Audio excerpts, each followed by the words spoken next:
ইরানের পারমাণবিক কর্মসূচি ও নতুন করে আলোচনা শুরুর শর্ত নিয়ে জাতিসংঘ নিরাপত্তা পরিষদে বিপরীত অবস্থান তুলে ধরেছে যুক্তরাষ্ট্র ও ইরান। মঙ্গলবার নিরাপত্তা পরিষদের বৈঠকে মধ্যপ্রাচ্য বিষয়ক মার্কিন মিশনের কাউন্সিলর মর্গান অর্টাগাস বলেন, যুক্তরাষ্ট্র এখন আনুষ্ঠানিক আলোচনার জন্য প্রস্তুত, তবে এর শর্ত হলো তেহরানকে সরাসরি অর্থবহ সংলাপে বসতে হবে।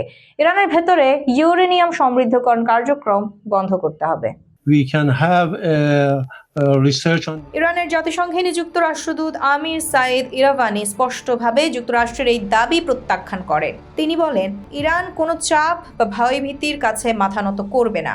শূন্য সমৃদ্ধকরণ নীতি পারমাণবিক অস্ত্র বিস্তার রোধ চুক্তির সদস্য হিসেবে ইরানের আইনগত অধিকার ও দায়বদ্ধতার পরিপন্থী। ইরাভানি আরও বলেন, বর্তমান সংকটের মূল কারণ হলো 2018 সালে যুক্তরাষ্ট্রের একতরফাভাবে 2015 সালের পরমাণু চুক্তি থেকে সরে যাওয়া। পাশাপাশি তিনি যুক্তরাষ্ট্র ও তার মিত্রদের বিরুদ্ধে ইরানের পারমাণবিক স্থাপনায় সামরিক হামলার অভিযোগও তোলেন। এদিকে নিরাপত্তা পরিষদের সদস্যরা 2015 সালে রেজলিউশন 2231 এর স্ন্যাপব্যাক প্রক্রিয়া নিয়ে বিভক্ত অবস্থানে রয়েছেন। এই রেজলিউশনের মাধ্যমে ইরানের পারমাণবিক কর্মসূচির ওপর 10 বছরের নজরদারি ও বিধিনিষেধ আরোপ করা হয়েছিল। ইরানের দাবি 18 অক্টোবর সেই মেয়াদ শেষ হয়েছে এবং এর ফলে সংশ্লিষ্ট সব নিষেধাজ্ঞা বাতিল হয়েছে।